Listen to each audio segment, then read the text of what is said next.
Hola, ¿qué tal? Bienvenidos a una nueva emisión de Entre Músicos y Jazz. Yo soy Lalo Núñez. Juan Alzate. Bien, este programa hoy lo vamos a dedicar a uno de los grandes pianistas que recién murió la pandemia, Master. En el 2021, sí. En febrero, rápidamente, así que ni se lo esperaba. No se lo esperábamos porque él todavía en la pandemia estaba subiendo cursos de piano y todo esto. Y me refiero a Chick Corea. Armando Antonio Corea. Así es. Literalmente así, ¿no? Tal cual. Que se llamó Chick Corea. Y sobre todo porque Chick Corea fue un pianista que fue parte de una evolución de esta camada de músicos de los años 60 que ya hemos hablado, como Miles Davis, como Herbie Hancock, ¿verdad? John Coltrane. Bueno, el Chick Corea se hizo muy famoso hacia finales de los años 60. Primero grabando un disco a trío. Sí. Now He Knows, Now He Stops, algo así se llama el disco. Y después con Chick Corea, perdón, con Miles Davis fue que se hizo muy famoso en los famosos grupos de la mezcla del jazz con el rock. Sí. Y ahí Chick Corea tocó el piano eléctrico. El Rhodes, que es uno de los pianos más emblemáticos. Más importantes, ¿no? Ajá, y él como que recogió la bandera que dejó Miles con el fusión. Sí. Y creó uno de los grupos más emblemáticos del jazz fusión, Return to Forever. Exacto, y Electric Band, ¿no? También. Y después ya en los 80 la Electric Band. Y algo interesante, porque hablando de Miles Davis, pues como que muchos pasaron por ahí, como que todos hicieron unos cambios, como que todos hicieron una revolución muy importante en relación con el jazz. Y realmente cuando estuvieron, no sé qué habrá pasado en ese estudio, que todos como que empezaron a sacar sus propias ideas, ¿no? Y convertirlas en otras situaciones, ¿no? ¿Qué puedes comentarnos sobre Chick Corea?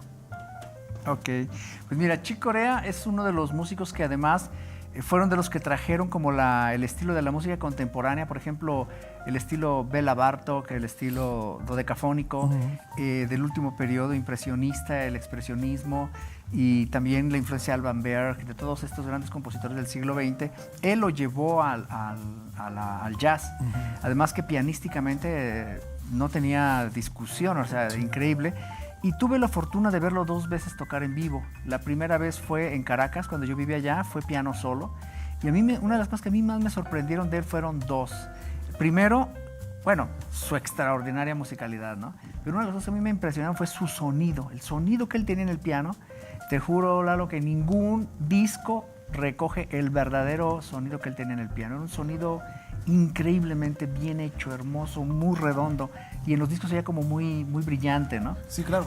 Luego lo escuché en Berkeley, en Boston, presentando con su cuarteto un disco que en ese momento estaban sacando, que se llama Time Warp, donde estaba Bob Berg y Patitucci y Gary Novak, como ese cuarteto acústico, volviendo al acústico después del periodo eléctrico, ¿no? Con su banda, y obviamente con lo que había dejado con Return to Forever. Pero en los 80 él hizo un disco que les recomiendo muchísimo, que se llama Three Quartets o Tres Cuartetos, con Eddie Gómez y con Steve Gadd y Michael Brecker, uno de los discos más importantes. Y con Michael Brecker, extraordinario saxofonista que hablamos la vez pasada de él, ¿no? Así es. Pero mencionas algo muy interesante. Él era un pianista muy importante que tenía un sonido muy interesante. Y fíjense que a pesar de que en ese momento todos los pianistas tocaban el piano eléctrico, el piano, perdón, acústico, pues Miles Davis lo insistió mucho a que hiciera música, pero en un piano eléctrico. Y como tú le dices muy bien, el Fender Rhodes se convirtió en uno de los pianos más importantes para los jazzistas.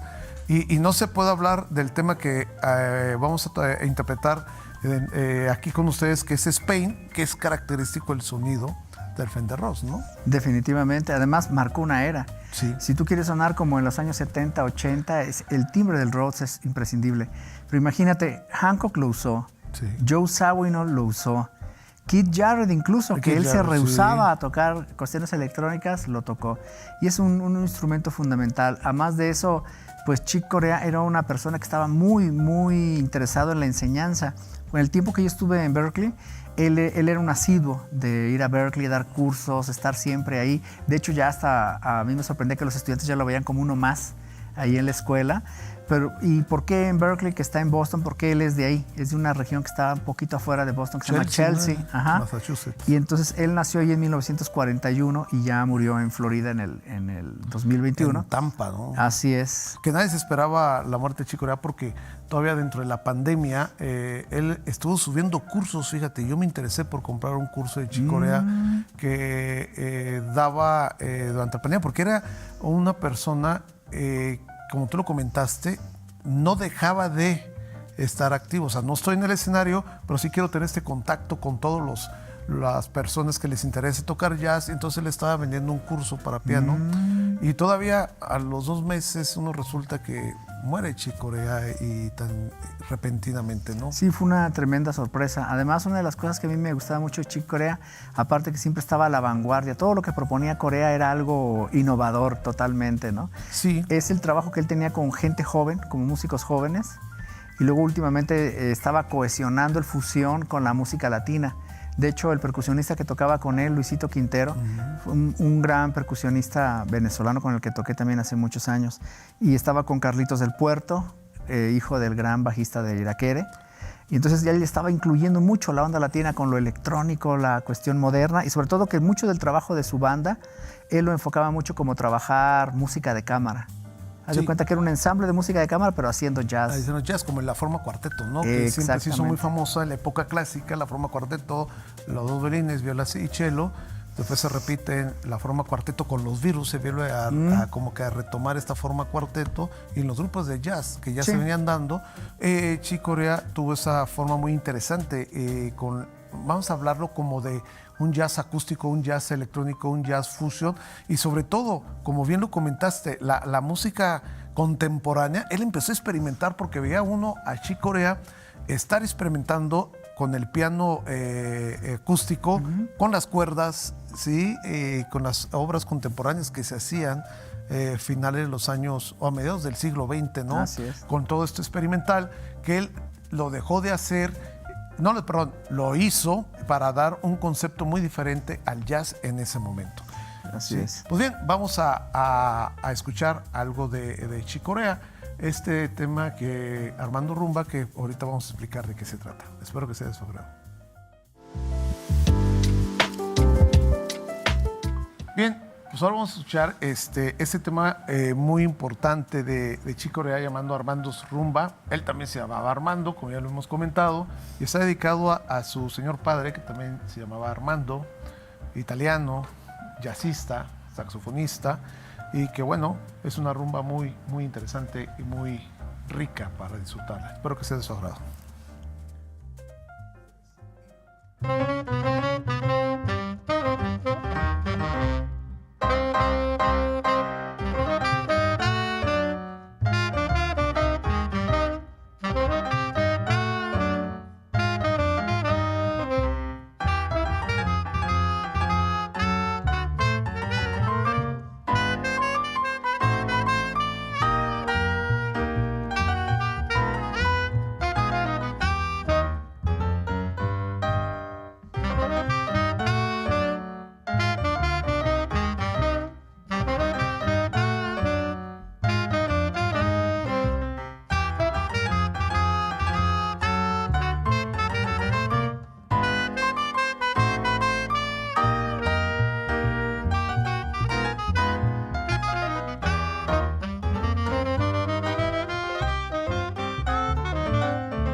Bien, regresamos con ustedes después de haber interpretado este tema de Armando Rumbas. Fíjate que estábamos hablando de lo latino. A él le gustaba mucho la onda latino. Mucho. Puesto que es muy complicado para un americano nativo en Estados Unidos, como que no traen mucho ese sabor en la sangre, ¿no? Como para hacer esta música. Y vemos que Chick Corea, pues que en esta obra dedicada a su padre, como lo mencionamos ahorita a tocar, que tuvo una gran influencia sobre él, ¿no? Definitivamente, sí, pues fue un saxofonista del área de Boston en los años 40 y fue pues importante en esa área. Y también uno de los detalles que a mí me parecen muy interesantes, por ejemplo, en esa pieza de Armando Rumba, la versión original es a trío, nada más es con violín, piano y percusión, Sí. o con bajo, perdón. Y entonces hace una juntura maravillosa acústica. Y de hecho hay videos de Chick Corea tocando incluso salsa y jazz latino con músicos latinos, Arturo Sandoval, Poncho Sánchez, etc. Y él siempre gustó mucho de la música latina. Y entonces él, de hecho, antes de ser muy, muy famoso, él en Nueva York tocaba con el grupo jazz latino de Willy Bobo, que en los años, finales de los años 60, él era un percusionista que se hizo muy famoso con el Boogaloo. Sí. Entonces, Chick Corea formó parte de este grupo. Y además en su época de fusión, por ejemplo, esto de mezclarlo español. Sí, con lo que hablamos del concierto de Aranjuez, ¿no? Así, ¿no? Y además la forma de la rumba, la armonía. Y siempre, de hecho, él tiene un disco que se llama Mi Corazón Español, My Spanish Heart, que hace una serie de mezclas maravillosas con la música española. Y su esposa, Gail Moran, que siempre fue una cantante muy importante y que le dio voz a sus... Participó, ¿no? en la orquesta, en su Electric Orquesta, fue parte importante, ¿no? Y estuvieron trabajando en conjunto también. Así es. Y algo interesante que hay que ver, hubo músicos de muy alto nivel que ahorita tienen agrupaciones con un nuevo concepto, Avishai Cohen, ¿sí? Extraordinario contrabajista que fue israelí. parte, que ahora que hablaremos en su momento de él y su música, que no es nada sencilla de tocar. Era parte de estar tocando con Chick Corea. Y hasta ahorita, para que se den cuenta cuánta cantidad de grandes músicos Tocaron con él. contaron con él y en proyectos, ¿no? Sí, Porque sí. todavía siguió haciendo nuevos proyectos, nuevas agrupaciones, nuevas formas de estar expandiendo el sonido. Y fíjate que hablando del tema de Spain, Master, ¿cuántas versiones no conoces en el mundo que hayan hecho de esta? No, es infinita. Yo creo que Chick Corea se hizo millonario nomás del cobro puro de Spain. derechos. Sí. Sí, porque era importante. A mí hay una versión que me gusta mucho con Bobby McFerrin. Bobby McFerrin, Sí. la que hizo Tomatito con Michelle Camilo también. Importantísimo Sí. esas dos, ¿no? Ahí en el Blue Note. Sí. El Blue Note, esta fusión con Tomatito y este extraordinario pianista, Michel Camilo, que es una fusión entre lo flamenco y piano solo, que hicieron un concierto y un disco muy interesante los dos. Sí. Y bueno, hay una infinidad de versiones que se han hecho del Spain de Chick Corea, y que creo que no hay jazzista en el mundo que no la haya interpretado. Claro, además también Chick Corea era un pianista muy completo. Él tenía preparación técnica avanzadísima. Y de hecho hay varios videos donde toca con Keith Jarrett el doble concierto de Mozart para piano. También tiene una versión muy buena con la Filarmónica de Tokio, tocando a dúo con Makoto Ozone, que es otro extraordinario pianista japonés. Y acá, a diferencia de la versión con Keith Jarrett, es que con Makoto Ozone sí improvisan. Sí. Entonces empiezan a improvisar las cadenzas y lo hacen de una manera maravillosa. Y también hay el concierto para piano y orquesta de Chick Corea con Bobby McFerrin dirigiendo.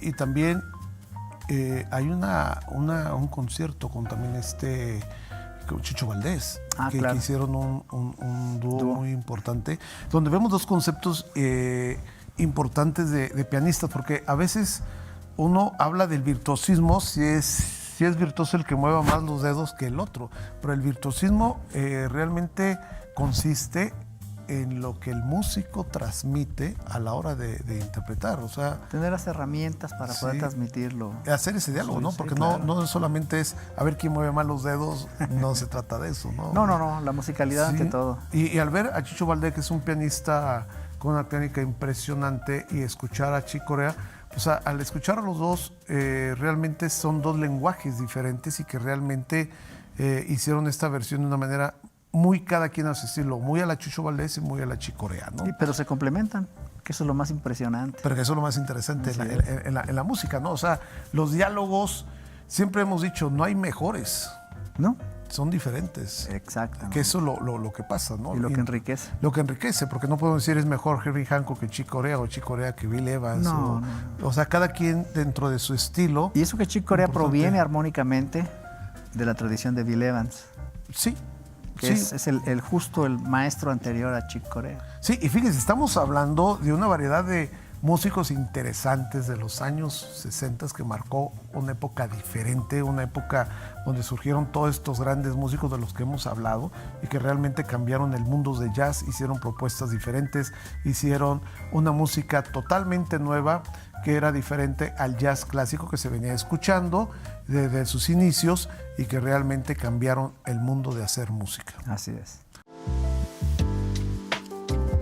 Bien, ahora vamos a interpretar un tema que catapultó a Chick Corea de sus inicios, un tema tomado del segundo movimiento del concierto para orquesta y piano El Aranjuez de Joaquín Rodrigo, y él lo tituló Spain.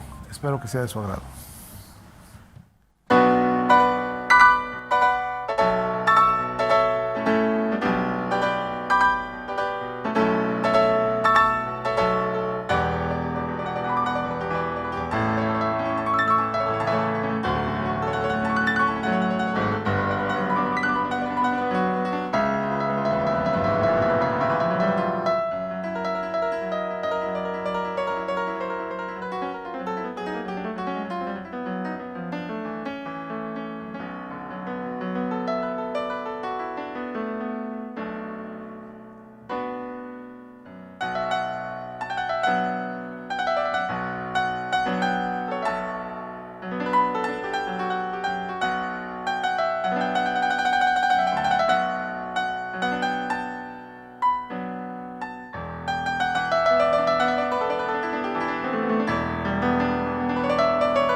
Master, hemos llegado al final de este programa. Pues adelante. ¿Algo que quieras comentar al final de Chick Pues que Corea? los esperamos en la próxima. Claro que sí. Y sí. Chick Corea, pues no dejen de escucharlo. Claro, y sobre todo, mándenos sus comentarios si les gusta el programa, qué les gustaría escuchar, de qué artista les interesaría que habláramos e interpretáramos sus obras. Les recuerdo que tocamos en vivo, estamos tocando la música en vivo, la música la estamos improvisando en el momento y bueno, agradecemos al doctor Alonso Hernández en el contrabajo, que siempre nos ha estado apoyando para hacer música. Así es.